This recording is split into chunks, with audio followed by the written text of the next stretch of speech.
Good afternoon. It's 4:32. It's June 23. The temperature outside is about 38 degrees Celsius, which according to my car, that means it's 83 degrees Fahrenheit. I don't know if that's true. I don't know. But today I'm going to make some YouTube videos for you of the world famous north end of Winnipeg.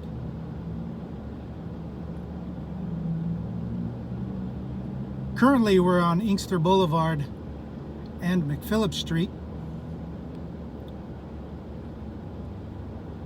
At 4:33 in the afternoon, we're in rush hour traffic. Rush hour traffic actually starts at 2:45 p.m.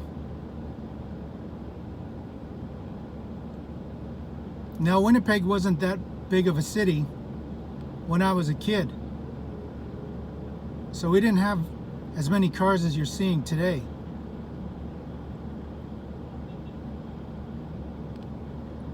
So I'm talking 1983, 1987-ish. I don't know why this van is doing that. That's totally illegal. We got the street corner preachers there preaching salvation from Genesis on down to the book of Revelation. Now this is my neighborhood now. This is where I live, so the speed limit down here is 50 kilometers an hour. I won't be going past that. He's going to be preaching the Word of God. I'm going to be preaching respect. It's my neighborhood. So in my neighborhood, I drive 50 kilometers an hour. I'm mindful, and I do the same for other people's neighborhoods too. When I drive in other cities, I would think that you would want me to respect your driving rules, so I would, that's the way I would drive. I'm not trying to elevate myself ahead of or above anyone else.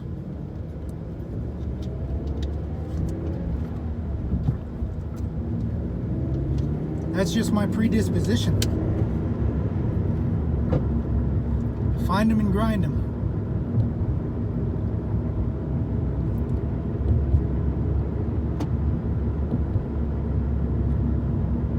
Anyways, they have one of those vehicles has a radar device. It'll record your speed, and then you'll get a nice ticket in the mail and a picture of you driving. You don't want that.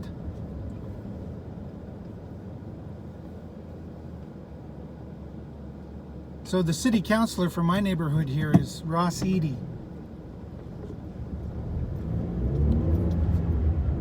He's a pretty decent guy. I remember Ross growing up as a kid. He knows the neighborhood well. Everybody who knows anybody who's lived here ought to know Ross Eady. So what if he drinks? What, do you gotta be a Christian to be a city councilor?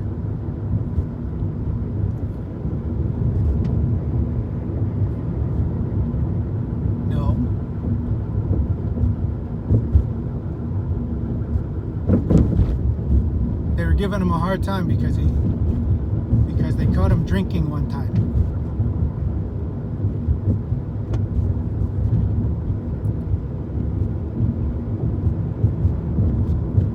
Okay, now we're really close to home here, and we're not quite into the ghetto yet.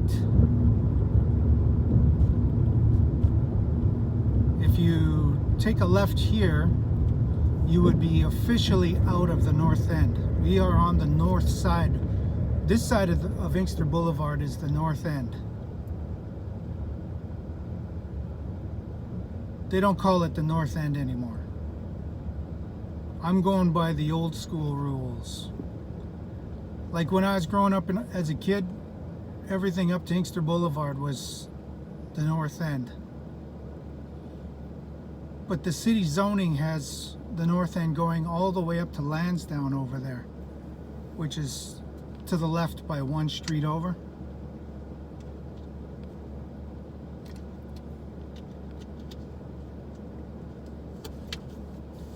Old school folks like me, the North End includes Arlington, which we just passed. This is McGregor.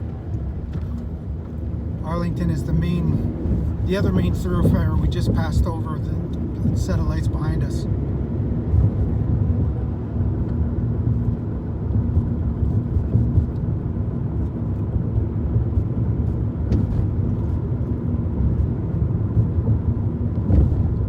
So as you can see, it's still pretty nice here. It was way nicer in the 80s, but they're starting to rebuild their houses around here. The houses aren't falling apart as much as they once were. People are giving them a fresh coat of paint on this street.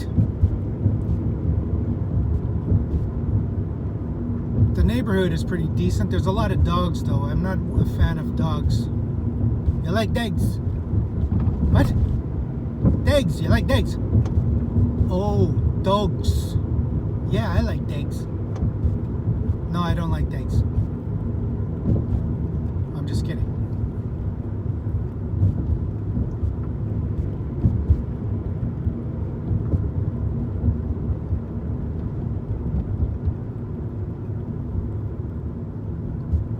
So now you get to see the city of Winnipeg, the North End,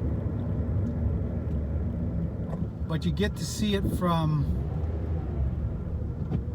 a summer point of view.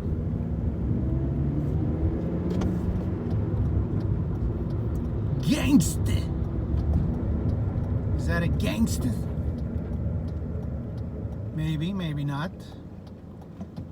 He's wearing a mask while he's riding his BMX. Gangsters don't do that.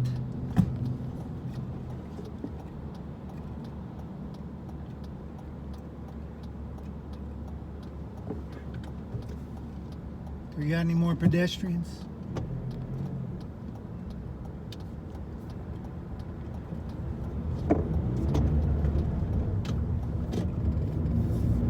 Some guy was riding his bike coming across Main Street the other way, and he was looking down texting. If he didn't look up, he would have just driven right into the side of my car and gone right over the hood. Speaking of hood, we're in the hood now. This is it. This is the very beginning. We're heading south from the northernmost part of the North End, and now we're heading south.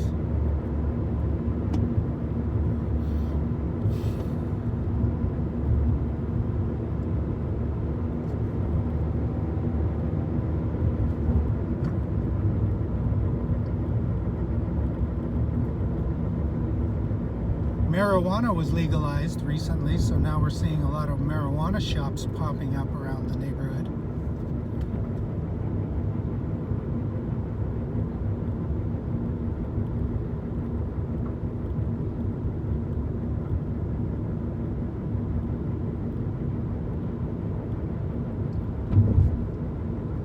Take a risk, buddy.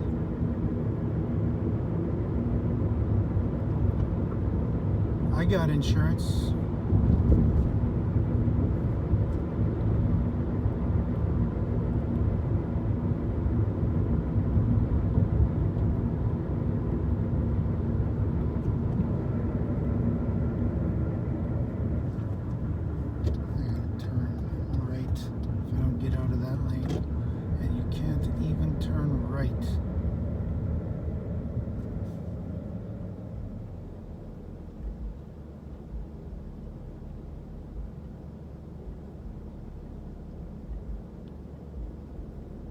I'll get you right into the hood.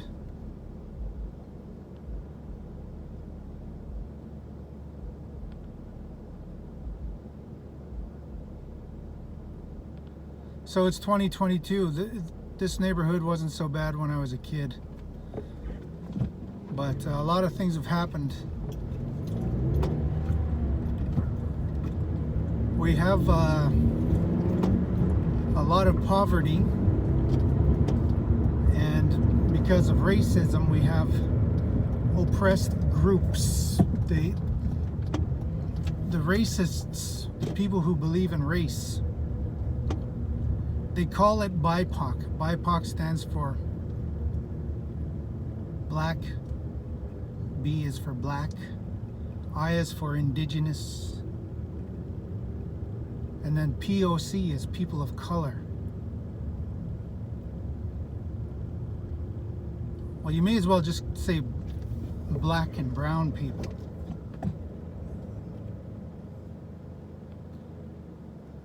Oh, this school bus is just flying down the side road here.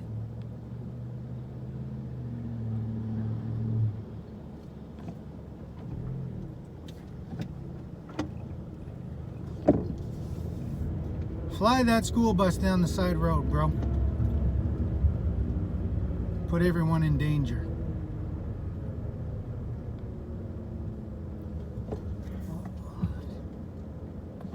What am I gonna do? What do I do?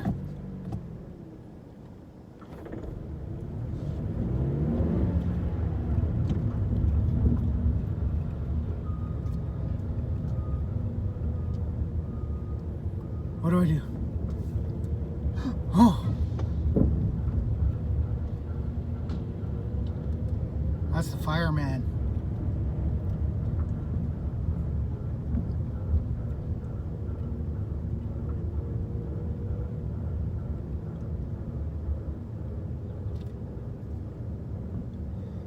I did a video of this neighborhood, and it was in the winter time.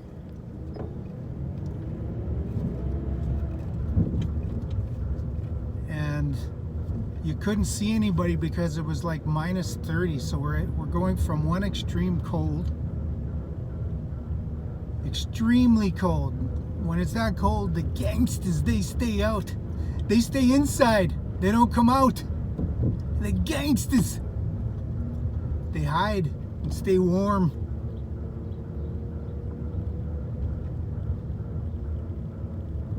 But when it warms up, everybody comes out. Everybody comes out of the woodwork.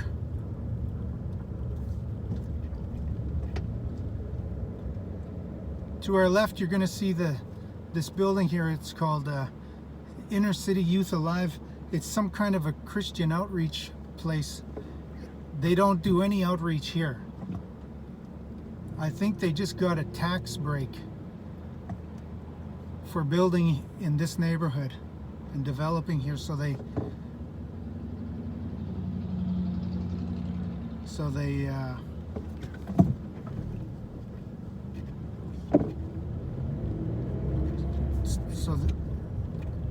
don't mind setting up here. I don't know what they do really, but I've never seen any work from them at all, ever.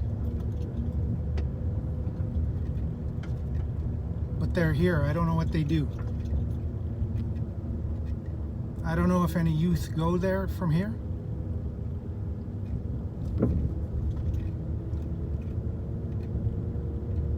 Here's a little house for sale.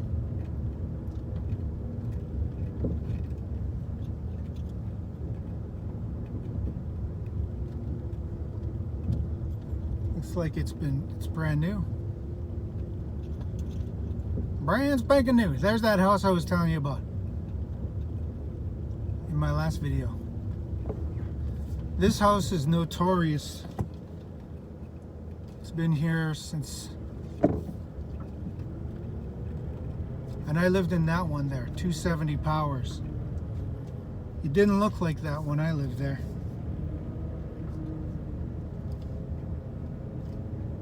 That is the house of hell. But I'll show you something here. We'll come around.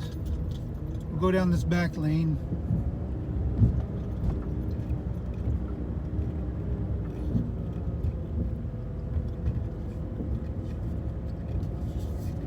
But you're gonna see some people's doors wide open.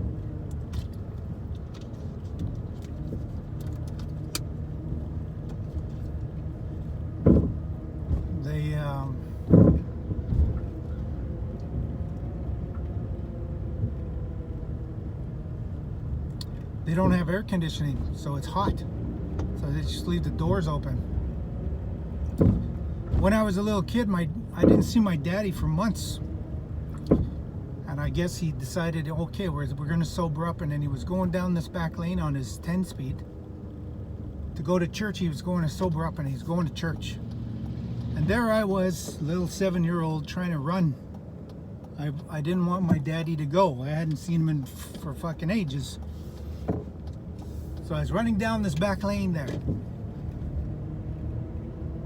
keeping up with my dad while he speeds away on his bike to go to church. He promised me he'd be back, and of course, he was fucking lying again. He never came back again. He went off to church, but he said, "I'll promise I'll be right back. I'm just going for a little while," and then he never came back.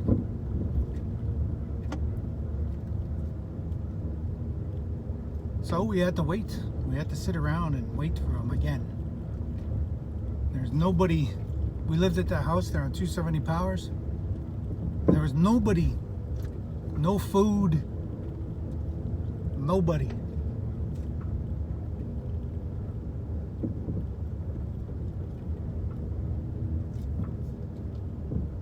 The last time I did a video of this house, in 270 Powers, it was winter time. So we're gonna go by again.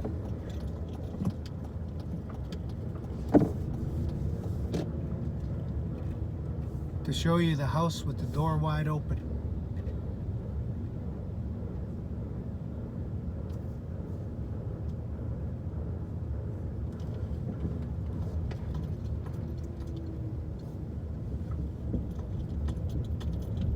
This apartment building here to the left, it was very ritzy. You would want to live in it. You don't want to live in it now.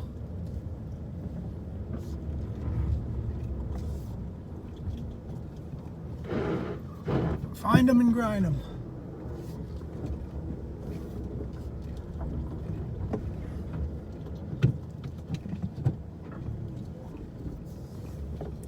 Well, there's probably prostitution and drug dealers, probably needles in the hallway.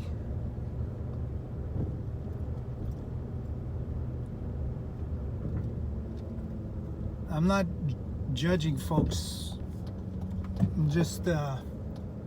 I'm actually advocating here, because these are people.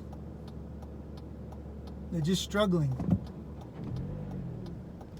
And mostly they're struggling with shit that's going on inside of their head. Not with reality. And this house here on the right, it's always been like that. Very well kept, very nice house. Right since I was a kid in 1978, 77. I don't know, I think those are Ukrainians that have been living there ever since then.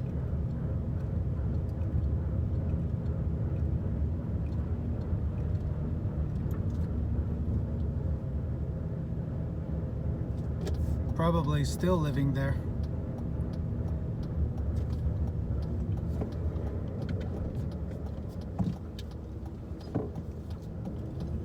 It's through no fault of their own these folks are struggling. They were probably born into this poverty, just like rich people are born into their wealth. Through no fault of their own. There's nothing special about rich people for being born into wealth. They're just born into it. They inherited wealth. Well, these folks inherited poverty. And the two different lifestyles are very different. Very, very different. This is the Andrew Street Family Center. Now, I do know that people do work here. People are working and families are getting help here. There's a food bank here.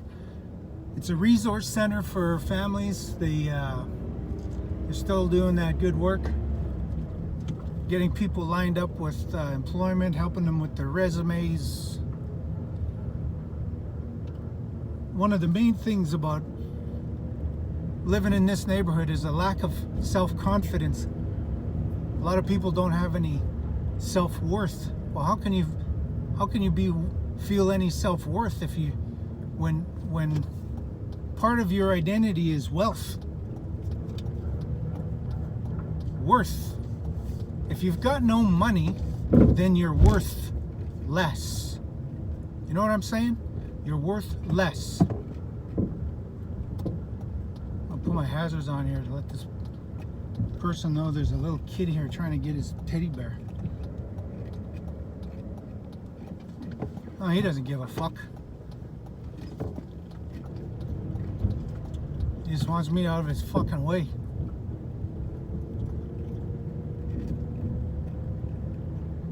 Well, that's what I'm talking about. When you're poor, you're worth less. You're worthless.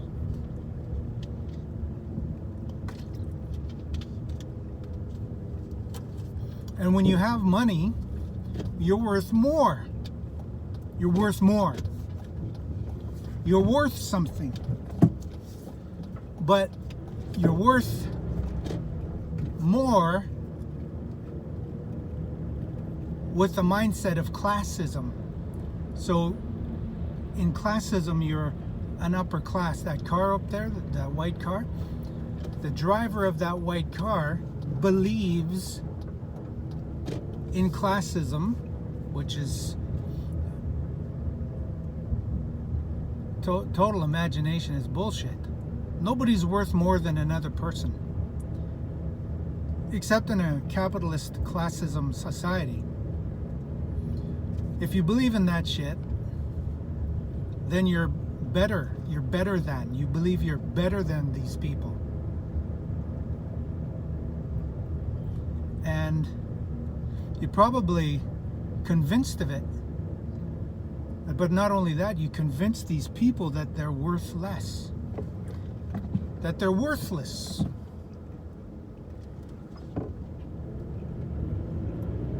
That's why I'm so hard on the Winnipeg police, because if you study capitalism, you know that the police are not there to protect these worthless people. They're there to protect the upper and middle class people who are worth more from the worthless people. Because worthless people are usually hungry. They're deprived of the good things in life. They don't get to go on vacations ever.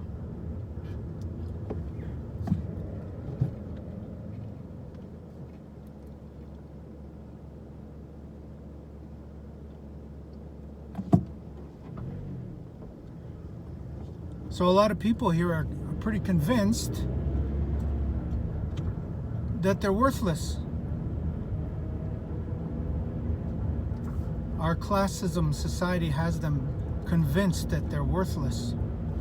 And with their worthlessness, they have a low self-worth, low self-esteem. They don't believe in themselves.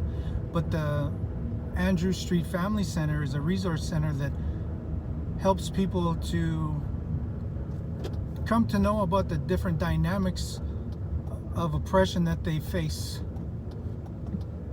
and they do everything they can to enlighten people of their worth, and undoes all of that negative belief systems that we have in our classism, capitalism society. I'm not anti-capitalist, but I'm not communist, I'm not socialist. I mean, maybe there's a way capitalism can work lifting everybody out of. I think that was the point of it. When you read the literature. So this is Selkirk Avenue, people. This is the bell tower. I can't remember the kid's name, but he had a shtick going. He was calling all the leaders of the North End, the people, you know, the Andrews Street Family Center resource people, and people who are working hard to try and lift these people out of poverty.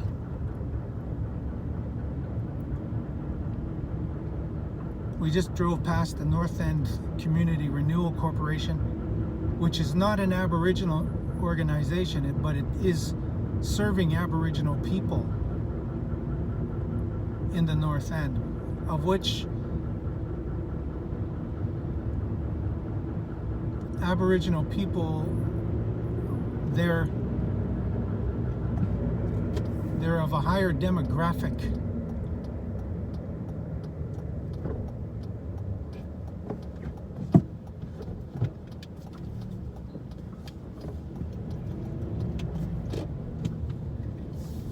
Let's go down the back lane. I love back lanes.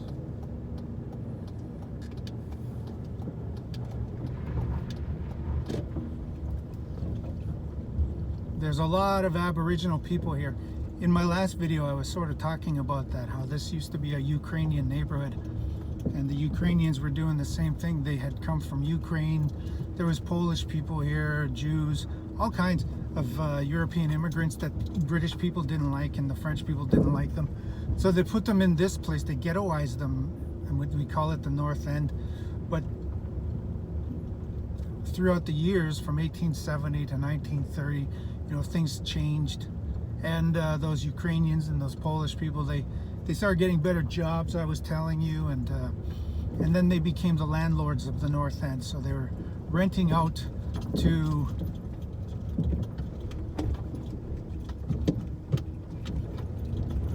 mostly Aboriginal people in the North End here.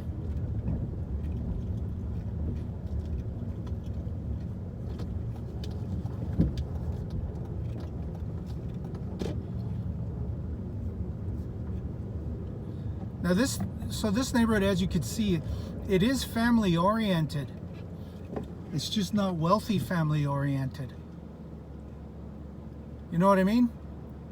Like, these people have no money. They got no resources.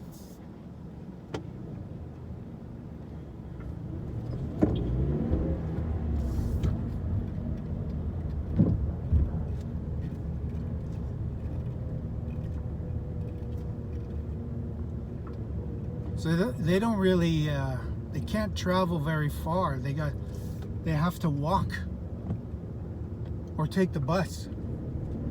When you're rich or wealthier, when you have more resources, you don't have to take the bus. Probably your parents have bought you a car by the time you're 16. You could drive around, and you're not driving over here. This ain't your neighborhood, bro. This is the last place you want to be coming down to visit, unless you want to get some crack, fentanyl, meth.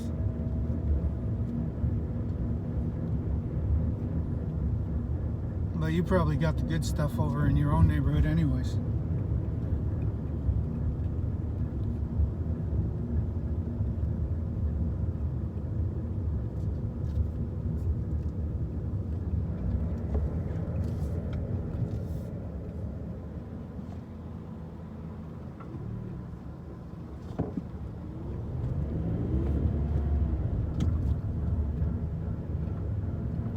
When I used to walk with the Bear Clan, we used to come around all of these neighborhoods, and we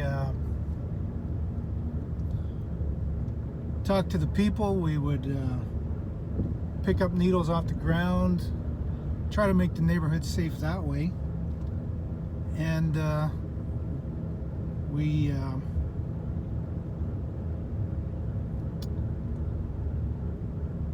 started to make a difference. People started to take notice of the kind of work we were doing. It's not like I was there since the beginning. I came in and participated long afterwards. They'd already been around for about 5 or 6 years by the time I started patrolling. But I don't just get involved with any old group. I gotta watch and observe for a long time before I start to trust what they're doing. And I came to trust, so I decided to come out and walk with them. Not all the time, but sometimes.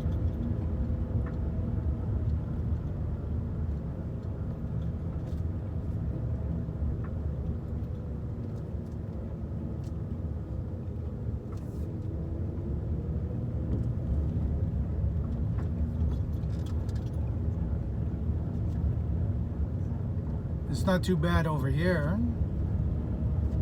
Well, you still don't want to be living down here. There's a place for rent there. I should come back and take note. A lot of people are looking for a place to rent. And that's another thing that happened is this housing market has gone crazy. Nobody can afford houses. So what's happening is a lot of people who do have money, see that little piece of shit house for sale there? Somebody's gonna buy that house because they're not gonna be able to afford anything else.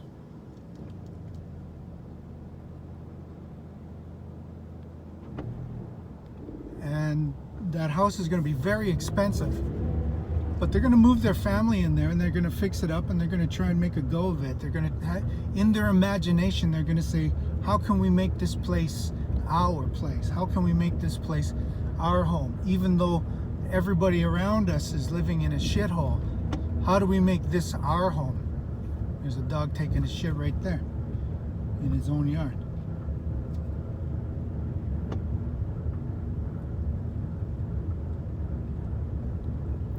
And so they build up these houses and they try to make them nice. And they try to live here. And so in a way, this neighborhood's getting gentrified. In a way. In a sort of way. But it's not very wealthy people that are buying these houses. Probably low middle class people.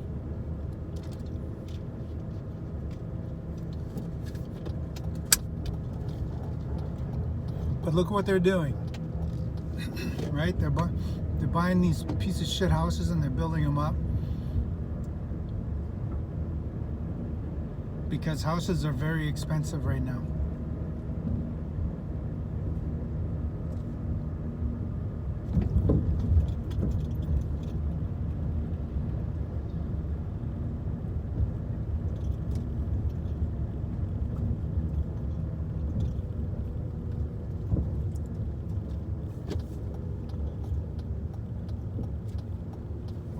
I see that house for rent.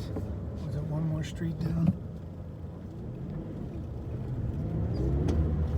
Because I know the, like, when I used to work at the North End Community Renewal, they would want people to report these kinds of signs so that people can apply. The demand for housing is very high down here. People can't afford. Move out of the way, cat. I wasn't gonna hit it. Look at these guys.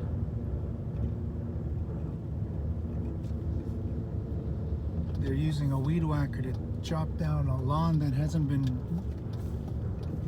mowed since the beginning of the summer. Look at this little shack.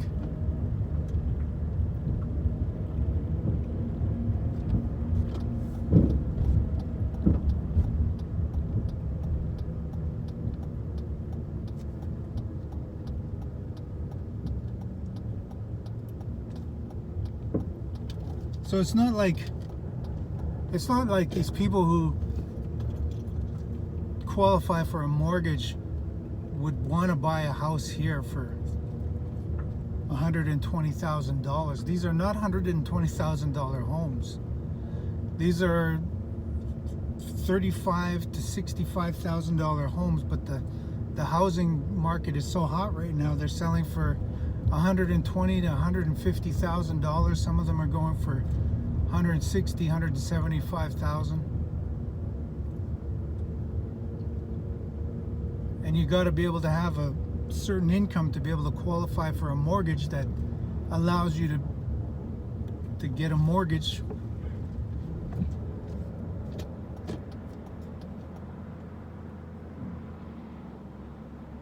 for whatever it's worth.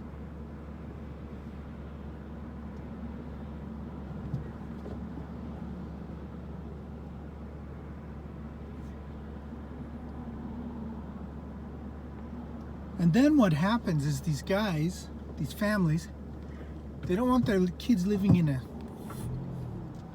fucking shitty neighborhood. So they start reporting and calling the police constantly to report gang and drugs and prostitution. Because they don't want that around the neighborhood.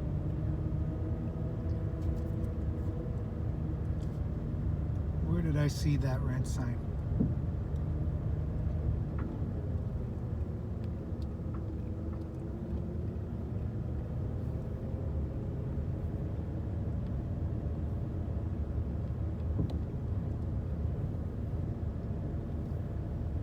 And when the gangs find out about who's fucking ratting everybody out, they fucking retaliate. They firebomb some of these houses. They shoot. They drive by. I guess it wasn't this block.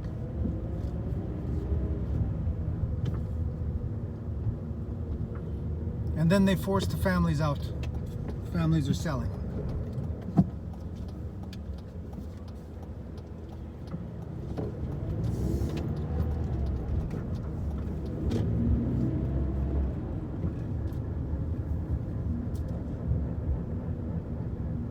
Gangsters.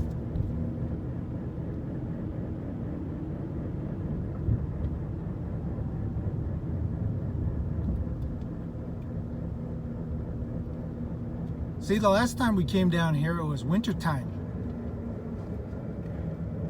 and we were talking about a church, a disproportionate number of churches on every street corner in the North End. See those onion domes? Those are classic Ukrainian Eastern Orthodox. It's this whole other. It was one of the first splittings of the church. Like we hear about Martin Luther and the 95 Thesis, but it was the Eastern Orthodox Church that first separated from the Catholic Church. And so this is an Eastern Orthodox Church you're seeing right here. See that?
So yeah, keep that in mind. When you don't got any money, you're born into poverty, you're not worth as much as somebody who's born into wealth. You're worth less. In their system, you're worth less. You're worthless.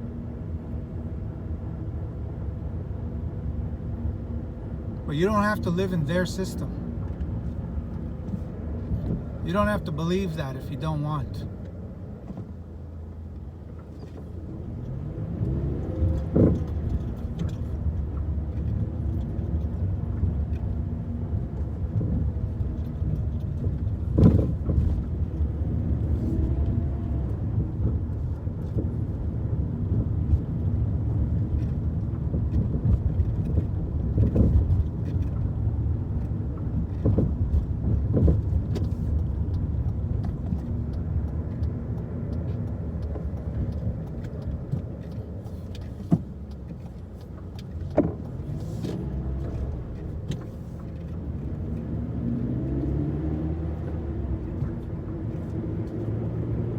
So what do you think?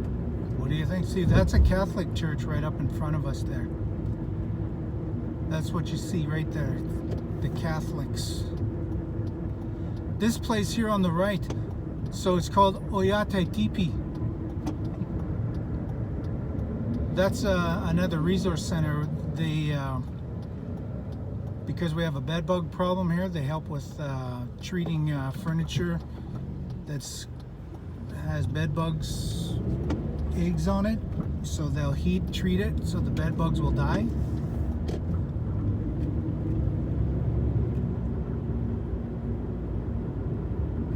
But they have furniture and so they help out families who are just getting started out. A lot of young people are just starting out. You know, they're aging out of child and family services. That's the services that generally they apprehend young kids who are vulnerable, and they somehow seem to find resources in their own system, but they can't find resources to help the family where that child is born into. They have money for themselves, but they don't have money to give to the families. You know what I'm saying? So like I'm talking to you about the poverty that's in this neighborhood, the unfair situation that through no fault of their own, these people are born into poverty.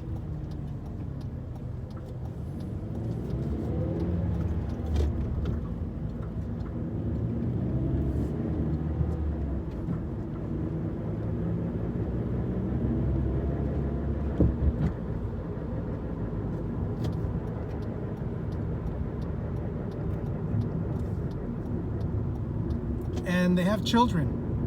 And then there's this agency, this government agency called Child and Family Services, CFS for short, and they come and they say you don't have enough resources to take care of your own children, so we're going to apprehend your kid and take them away from you, and we're going to split your family up, and we're going to give your children the resources they need to grow and develop. But they never do. Why don't you just take those resources that you have and apply them to these families and help these families?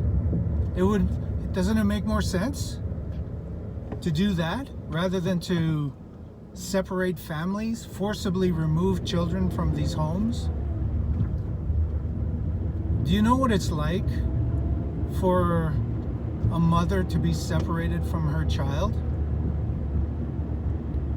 A woman becomes inconsolable. Do you know what inconsolable means? It means nothing you say or do will console her. She's inconsolable.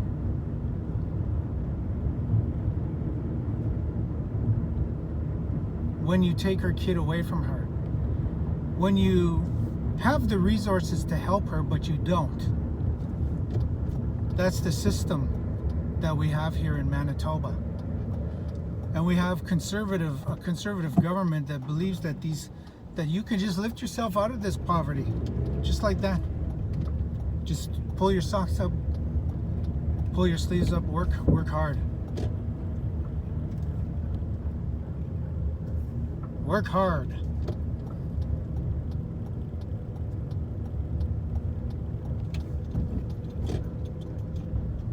They have no idea.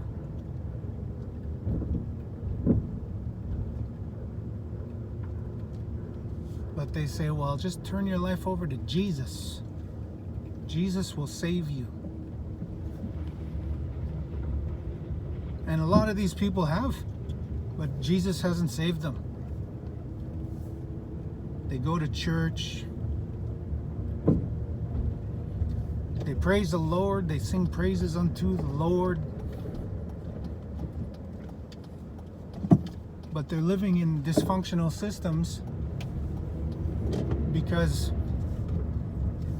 poverty doesn't provide for your family systems to function properly.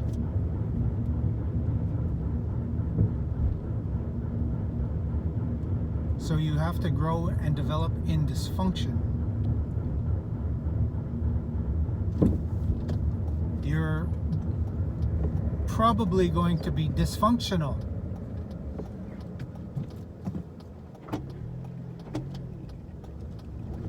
You're not going to know how to take care of yourself. You're not going to know how to make proper healthy choices. One example, one guy explained to me one time, you know, when you get a paycheck, when you get a check from somewhere, it could be anywhere, it sure don't last long because you don't know if you're ever going to see money again, so you go and spend it right away. And sometimes what you spend it on isn't probably the best choice to spend it on. There are other things that could probably last a lot longer for you, like a bed.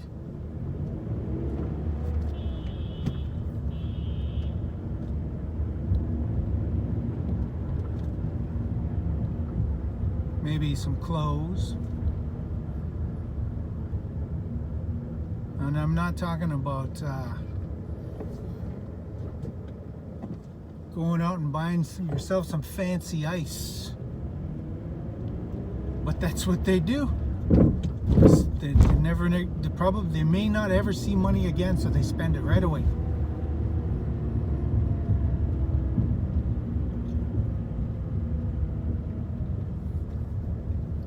I'm going to turn this car around. I'll show you a house that's firebombed. You might see it as I turn around.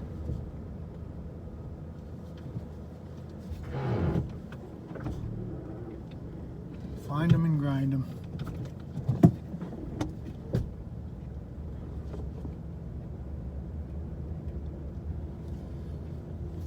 A lot of these families, you know, they're just struggling. They're just trying to get by. The rent here is horrendous for what you pay for, what you get.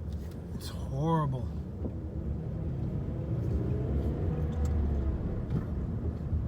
But I was a little kid running around here, playing.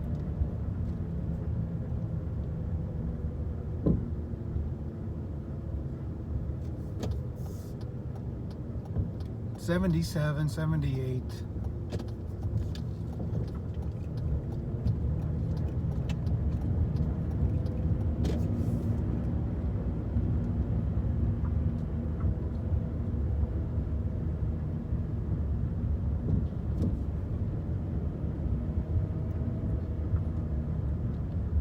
Stella! Haunted mansions. Gangsters. I'm just kidding. I don't know if they're gangsters.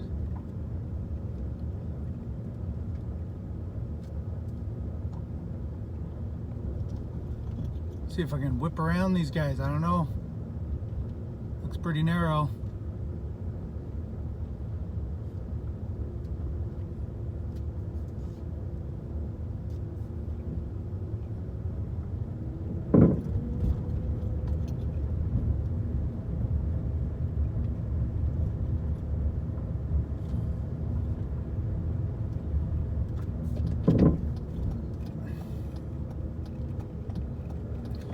You know, and the truth is, conservatives know better. They do. We're living in a conservative-run government here in Manitoba, and those people are bright. They went to university. They understand sociology, social psychology. They are aware of how things work. But they don't do enough. They do some things. But it's like I said before, you know, when you have a gang, and if you offer somebody money, if you offer a loan, like you go to a loan shark, they'll give you a loan, but you got to pay it back at a high interest rate. Way higher than anybody else. It's profoundly illegal, the amount you have to pay back.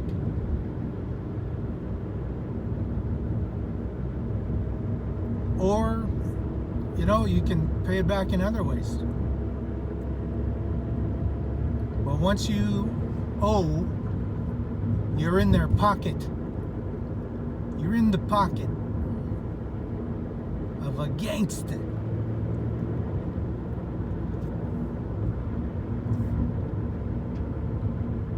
And you're never getting out of that pocket. Well, the government is the same way, especially the conservatives. When they give you money, like if you, the Andrew Street Family Center, they may have lost funding from the Manitoba government, I don't know.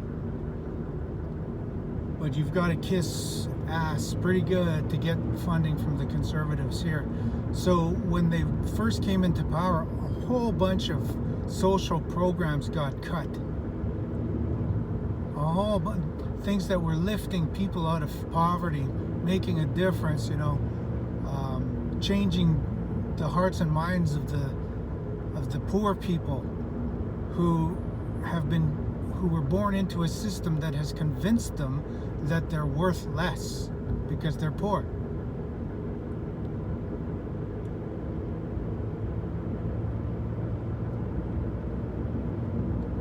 So these programs all got cut. All of a sudden, all of these boards and everybody and these executive directors were writing letters begging for the funding to stay put.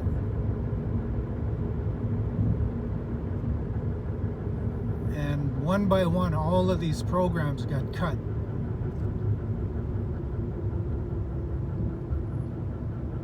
And if a program didn't get cut entirely, we're going to go down Paulson here. Paulson's not a bad street. It's not a bad neighborhood. You could probably walk down here.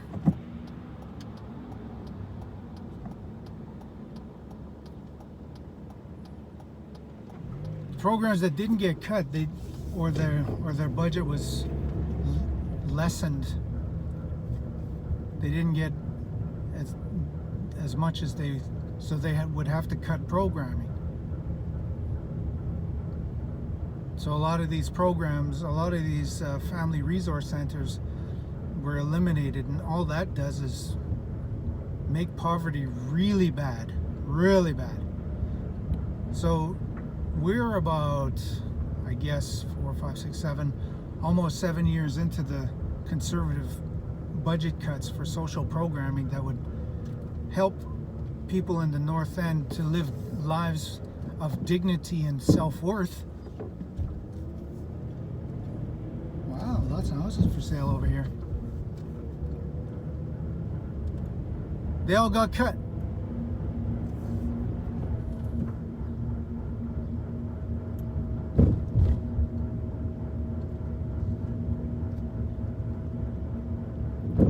the ones that are surviving are kissing conservative ass right now. They're publicly thanking the conservatives for whatever little bits and pieces of change that are falling from the wealthy worth more people's, worth more than the worthless people. Whatever crumbs can fall from those tables.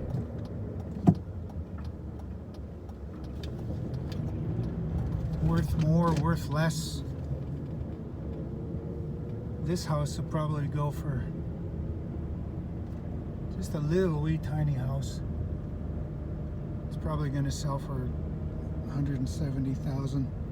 This one maybe 100, about the same. That one has new stucco on it, so for sure 170.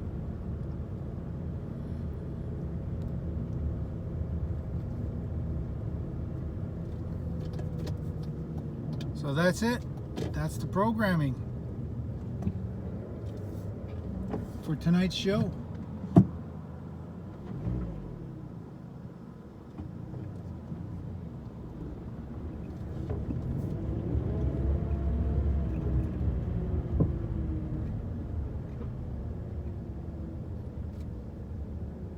You know what, I'll keep driving. I'll show you this street, because this is probably what all those really run-down houses used to look like. Probably around 1950 and 60. So this is what those other houses would have looked like if they were kept up and maintained, if the history didn't go the way it did.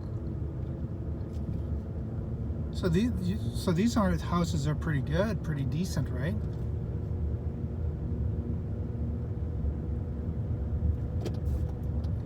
These folks, they have a little more money than the folks we were just driving through.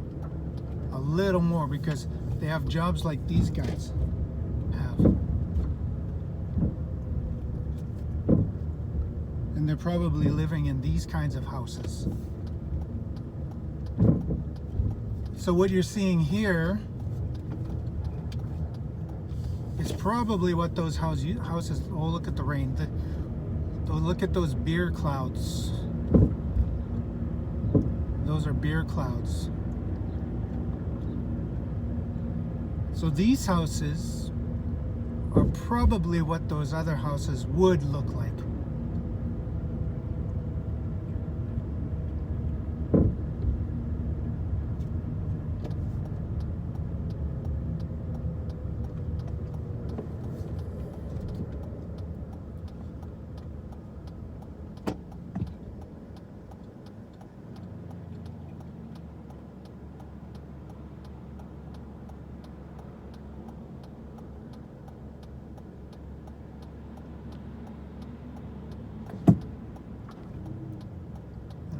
My nose out here a little bit because I can't see beyond these cars that are parked here.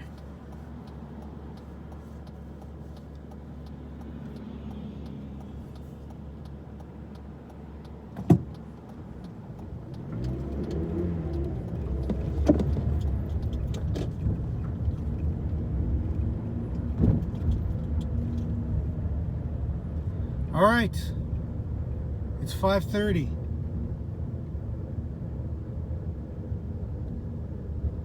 We'll make some more videos. We'll talk about our neighborhoods, the places we come from.